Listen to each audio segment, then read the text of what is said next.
Good health to all from Rexall.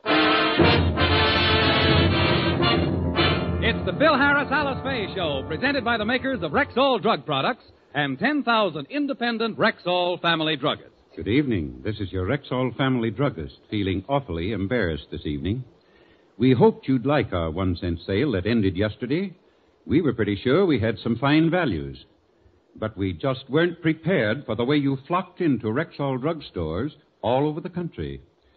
Long before the Rexall 1-cent sale was over, lots of us were completely sold out of some items. That meant a good many of you missed getting some of the Rexall bargains you'd counted on. We're mighty sorry you were disappointed. We figured we'd put in enough stock to take care of everyone. I guess those 1-cent sale bargains were even better than we thought. When we have another Rexall 1-cent sale, you'll all be taken care of, we promise you. And meanwhile, our sincerest thanks to all for making this the greatest 1-cent sale in Rexall history. Good health to all from Rexall. And now your Rexall family druggist brings you the Phil Harris Alice Faye Show. Written by Ray Singer and Dick Chevrolet, with Elliot Lewis, Walter Tetley, Robert North, Janine Roos, Ann Whitfield, Walter Sharp and his music, yours truly, Bill Foreman, and starring Alice Faye and Phil Harris.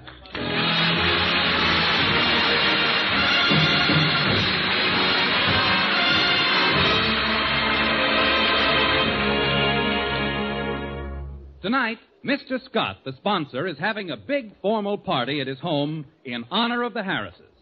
Although it's still early in the afternoon, Phil and Alice are busy preparing for it. Phil, please put down that magazine and get started. You have a lot of things to do. But, Alice, I got to read Esquire to make sure I'm dressed right for tonight. Now, let's see. It says, with a midnight blue tuxedo, it is considered proper to wear a moron tie. That's maroon. You know, Phil, I think it's wonderful of the sponsor to have this party in our honor. I'm thrilled. I'm suspicious. What could his motive be? Well, what are you suspicious about? I think Mr. Scott's being very nice. He's being too nice. Whenever a boss is too nice to you, watch out. It's the kiss of death. You know, Phil, he could be throwing this party for you because he likes you. Don't be silly. What's there to like about me?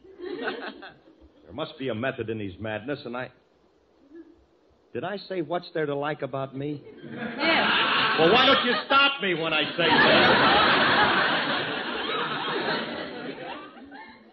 Another thing, why is it a formal party? Mr. Scott has a position to maintain, and that's the way he does things. Well, our old sponsor wasn't that formal. We never had to wear a tuxedo and evening gown when we went to Mr. Fitch's house. All we had to do was buy a bottle of shampoo, lather our heads, and go. You're not being very gracious. Mr. Scott is going out of his way to be nice to you, and you don't even appreciate it. Well, maybe you're right. I shouldn't have such a suspicious nature. I've been hanging around Remley so much I don't trust anybody. I guess it's just this dressing up that bothers me. I hate going formal. Oh, I know, honey, but women like to go formal. I love to get dressed up. Well, with you it's different. When you wear a formal gown, you look more beautiful than ever. When you put on a tuxedo, you look handsomer than ever. No, I must differ with you on that score. In my case, I don't need anything.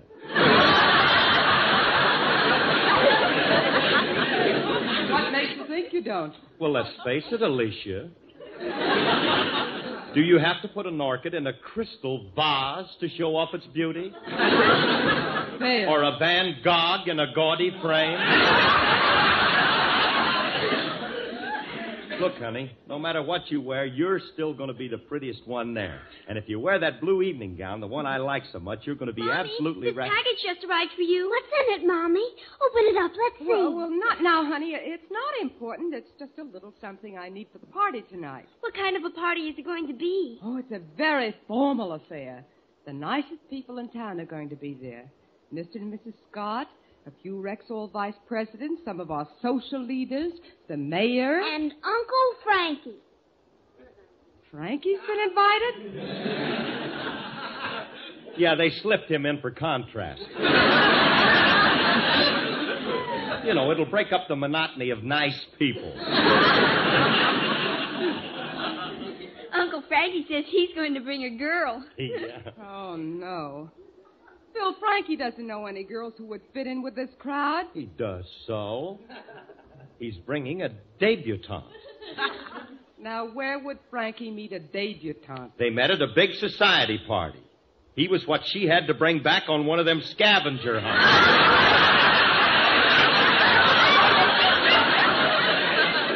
I hope Frankie behaves himself at this party. He always gets so noisy and he talks so much. Wait a minute. Frankie knows his place. He's neither loud nor loquacious. Loquacious! Oh, Benita Ronnie was never this clever. Loquacious? Oh, you dove, you. Look, honey. Oh, I'll answer that. Girls, come here. While Daddy's gone, I want to show you what's in this box. Gee, I can't wait to see it, Mommy. What is it? There. How do you like my new evening gown? Oh, Mommy, it's beautiful. And such pretty colors. Yeah. It's brown lace over yellow taffeta. Now, look, girls, your daddy doesn't know I bought this, and I want to surprise him tonight, so don't say anything to him. I'll bet Daddy'll love it when he sees it. Oh, if he does, he won't admit it. But I'll be able to tell from the way he looks. Your lips tell me no, but there's yes in your eyes. I've been missing your kissing just because I wasn't wise. I'll stop my scheming and dreaming 'cause I realize your lips tell me no, but there's yes in your eyes. Oh, his lips say 1,000 times no, but there's yes in his eyes. He's been fishing. What again? I'm home wishing he'd forget those fishing guys. I'll stop my scheming and dreaming, for I realize his lips tell me no, but there's yes in his eyes.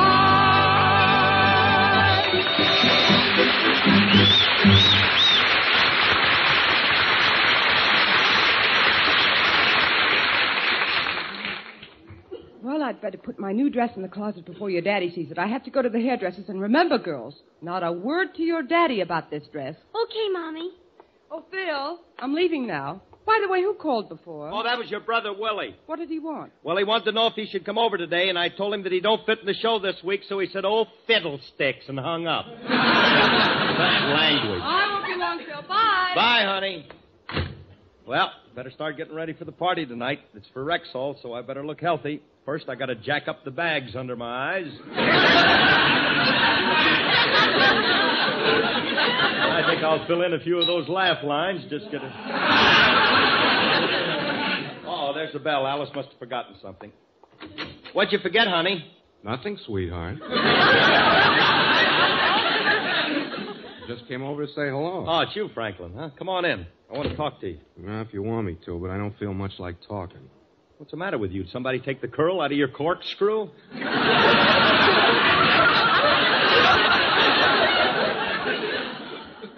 I'm upset about the party tonight. Why? Why so upset? You were invited. What's wrong now? I haven't got a thing to wear. Now, come over here. Franklin, now stop crying. Now stand still while I wipe the tears from your little rum-soaked cheeks.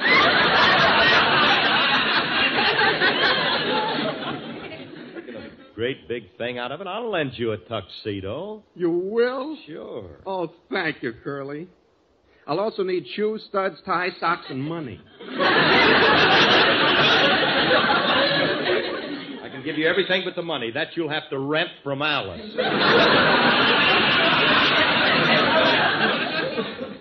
How about a dress shirt? A dress? Oh, I'm sorry, Frankie. I don't have an extra dress shirt.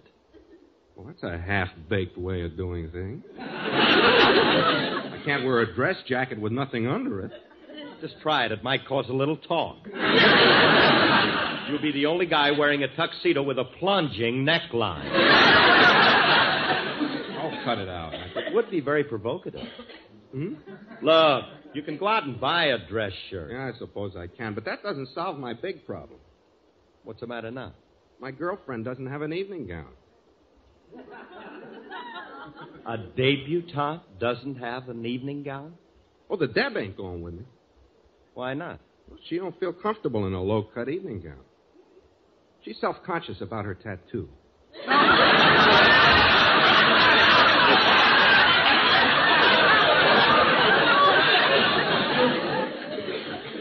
Oh, I see.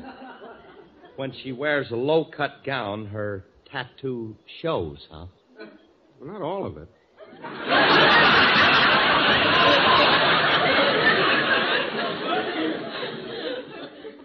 Just the top mast of the battleship.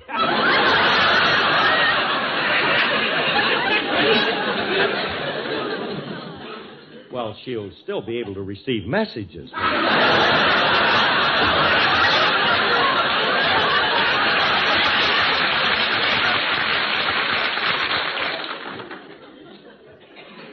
By the way, Mr. Remley, who are you taking instead of this old salt? I invited that girl I introduced you to the other night. What girl?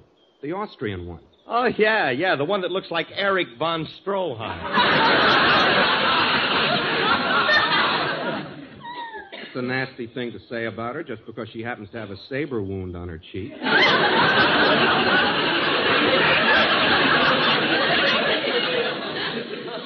She got that on the field of honor. She was refereeing a duel at Old Heidelberg, and she forgot to duck. So that's what that scar is. Yeah. I thought she was knifed for squealing at Tehachapi. How wrong a fellow can be. Curly, I resent that. I don't associate with stool pigeons. Look, Remley, if your girlfriend don't have an evening gown, I'll lend her one of Alice's. Oh. Now, come on up and we'll pick one out. Certainly is swell of you, Curly. It's going to mean a lot to Hildegard. She's never had an evening gown. She ain't accustomed to traveling in high society the way we are. Poor kid, brought up with the rubble, huh? Well, it ain't all of us that can be high-born, huh, Franklin? Oh, how true. Here's Alice's closet. Mm-hmm. There you are. Take your pick. Okay. Here's a nice blue gown. That should be... Don't touch that. All right. It happens to be Alice's favorite. Sorry. I'll pick out an old one for you. Here's a rag, this brown and yellow job. You can have this thing. She couldn't possibly like this. I've never seen her wear it. Well, I can't say that I blame her. Where'd she get an old beat-up-looking shroud like that? I don't know. I think she wore it in her first picture, Tolerable David.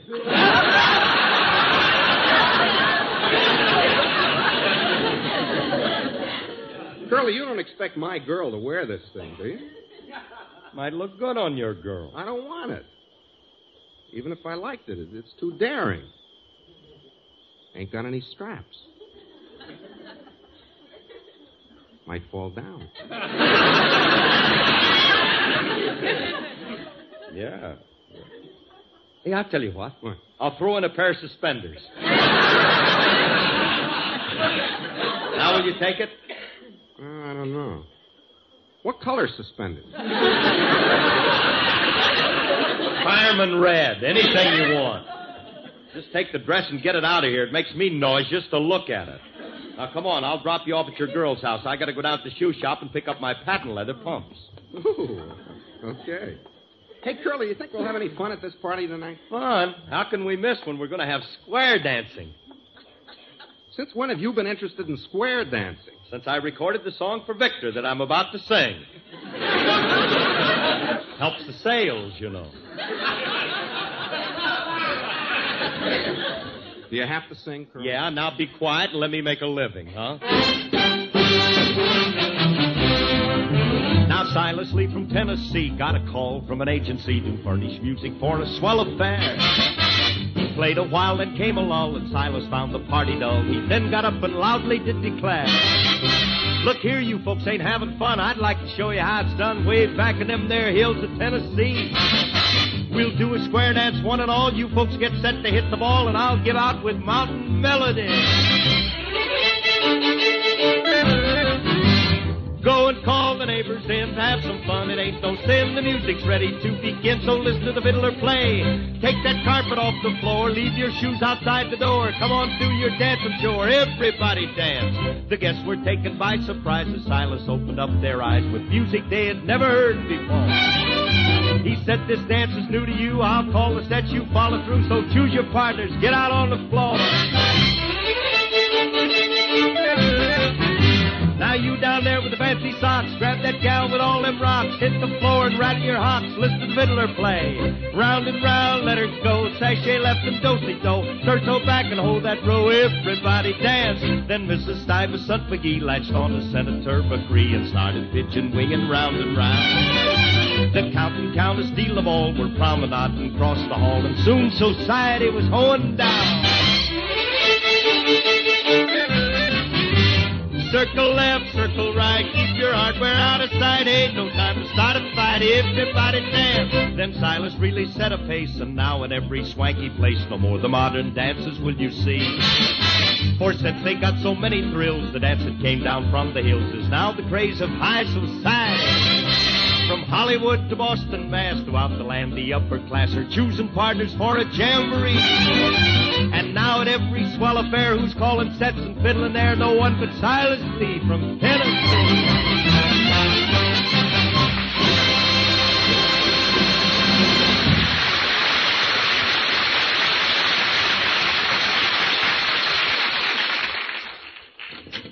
Hey, Alice, I'm back. Well, it's about time. I've been home an hour. Where have you been? Well, I went down to get my shoes, got to talking, cutting up touches with the guys. Never mind that now. We've got to get dressed. It's getting late. Come along with me, Phil. I've got a surprise for you, and I can't wait to show it to you. Okay, honey. Oh, well, you see what I've got to wear to the party tonight. It's right here in the closet, and look, Phil, it's not here. Something's missing? Somebody's taken my new brown and yellow evening gown. Boy!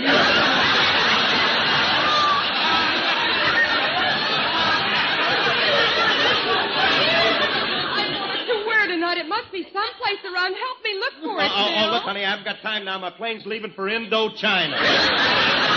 Oh, this is no time to clown. We've been robbed, and I've got to get my gown back. But, honey, Don't stand there. My gown has been stolen. Call the police. I don't think they stole it. If you don't call them, I will. Now, let's not be hasty, honey. The crook's probably still in the neighborhood. I'll go out and catch him. I'll return with your dress, but if I'm not back in an hour, you can write me at the Burma Hotel. That's Shanghai 12, China.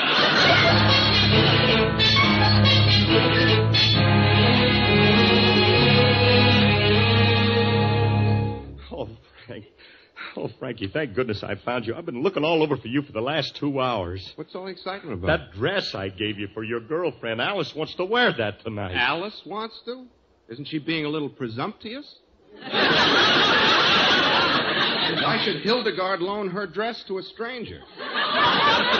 It ain't sanitary. Now, wait a minute, Brentley. Besides, it won't fit Alice. What do you mean it won't fit her? Alice had it made. Hildegard had it altered. Oh. She's smaller than Alice, so she had it shortened and taken in. Oh, no. Hey, Frankie, that was a brand new dress, and I gave it to you by mistake. Oh, gee, I'm sorry, Curly. Don't worry, I'll get it back. Oh, get it back. What good is that going to do? Now it's been shortened and taken in. It won't fit Alice. Oh, what are we going to do?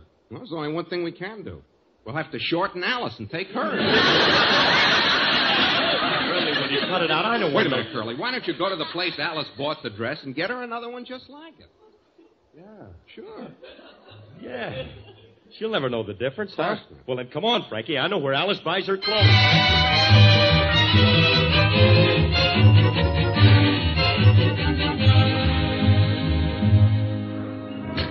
Come on, open up in there. Hey, will you open it up, please? Come on, please, somebody open up. I gotta get in there. Will It's you? no use, Curly. It's no use. The store is closed. There's nobody in there. I can see the dress we want on that wax dummy. We gotta get in. Yeah, Curly.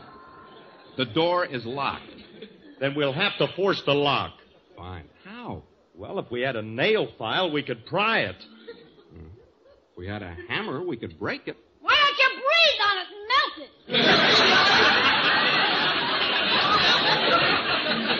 What are the James boys up to today?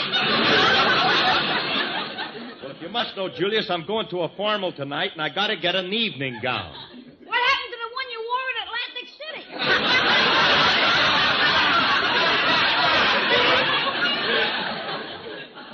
This evening gown doesn't happen to be for me. It's for Mrs. Harris. Oh, in that case, maybe I can help you. Why don't you break the door down? That's a good idea, Sure. kid. Yeah, I'll batter it down. One side, Frankie. Right. Step back, Julius. All right, step back a little further, kid. All right, I'm back. Good. Now put your head down and run toward the door. Okay, here I go. Wait a minute, man. What you stopped for? What did I stop for? You expect me to put my head through a plate glass door? I didn't ask you to put your head through it. All I want you to do is to jar it loose a little. I got news for you, Pan Fried. I ain't gonna do it. You never cooperate with me. What are you, a communist or something? Why won't you do it? Maybe I'm unreasonable, but every time I put my head through a glass door, it gives me a headache. I guess there's a weak spot in my little nervous system. Hey, Curly, we can't break the door down. It'll make too much noise. It'll bring the cops on us.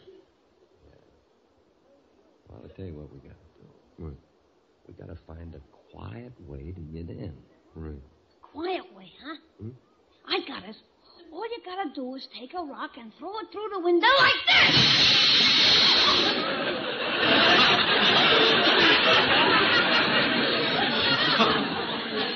Nah, that's a little too noisy.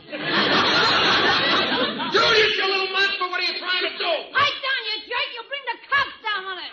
I'll bring the cops. Why, you little... All right, Frankie. All right, leave him alone. This is no time to argue. As long as he broke the glass, let's crawl through and get the dress. Be careful crawling through, fellas. You're apt to trip over this loose wire. Here, let me pull it out for you. Hey, Frankie, we got here just in time. The phone's ringing. I'll get it.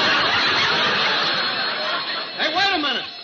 That ain't no phone. It's a burglar alarm. Oh, no. Well, now I got everything going smoothly. I think I'll run along. So, 1 second. Hey, you little punk, I'll break your neck. All right, leave him alone. Well, you can't do no business with him. I've always told you that. You keep fooling with him. You're the one that talked him into it. Well, it's ringing. Stop Let's do arguing, something. will you? Let's grab that dress and get out of here. I'll leave the money on the counter. Now, come on with me. All right.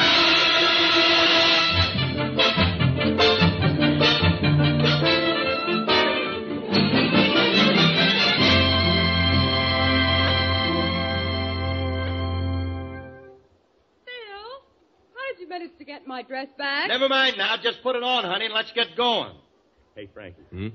She'll never know it's not her dress. I hope not. Hey, Curly, I noticed something on the label. Is 48 Alice's size?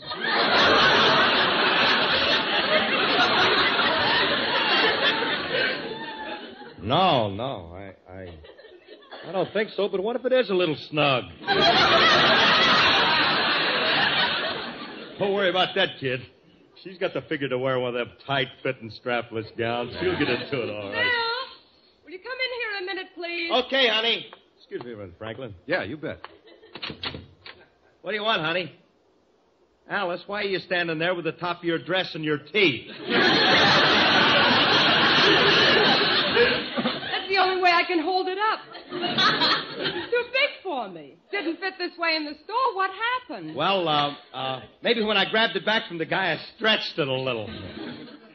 I think... Oh, look at it. Yeah, I think it looks beautiful. And it's not too big. Turn around and let me see how it looks in the back. Well, turn around. Honey, don't stand there. Turn around. I am turning. The dress isn't. Phil, I don't think I can wear this dress. After all the trouble I went to get it back, you're going to wear it. Now, come on. It's getting late. But, Phil, it doesn't fit me. Stop exaggerating. Looks beautiful. You're going to be the best-dressed woman there. And stop holding it up with your teeth. Gee whiz. Just because a dress doesn't cling to you, you women think it don't fit. Looks better a little bit loose, and believe me, you're going to... Alice, go back and get your dress.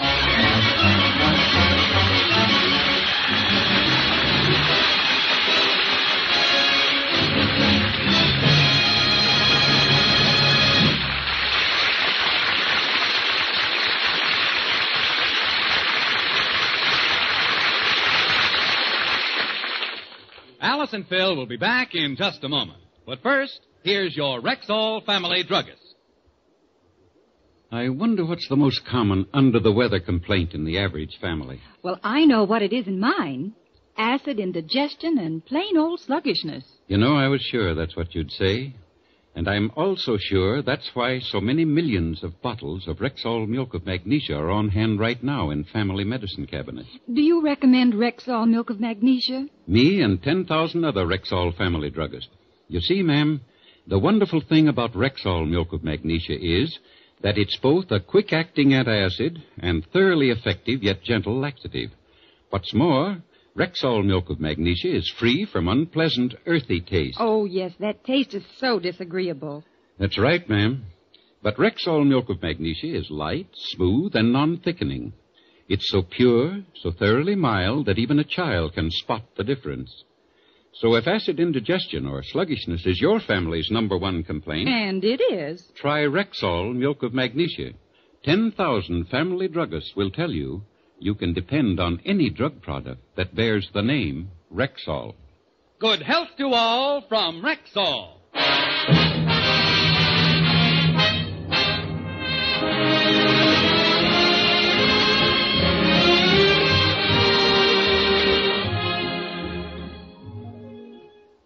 Certainly was a wonderful party, wasn't it, honey? Phil, where did Frankie's girl get the same gown I was wearing? Oh, I don't know. Just a coincidence, I guess. Well, hers fit her better than mine fit me. It did not. Just looked that way because she had a better figure. Oh, she had a better figure, huh? No, not really, honey. Your figure was just as good when you were her age. And... No. I mean, that is... Look, we'd better have some music before I get murdered. This program is produced and directed by Paul Phillips. The part of Frankie Remley was played by Elliot Lewis, and Julius was played by Walter Tetley. Alice Faye appeared through the courtesy of 20th Century Fox. Next time you're in a Rexall drugstore, ask the druggist about Rexall ammoniated tooth powder.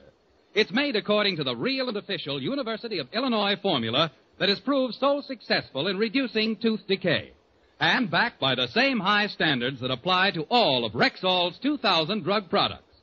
What's more, Rexall brings this new scientific discovery to you at the unmatched price of only 39 cents for a 3-ounce bottle. Ask for it wherever you see the orange and blue Rexall sign on the window. There's a family druggist inside who will tell you you can depend on any drug product that bears the name Rexall. Stay tuned for The Adventures of Sam Spade, which follows immediately on NBC.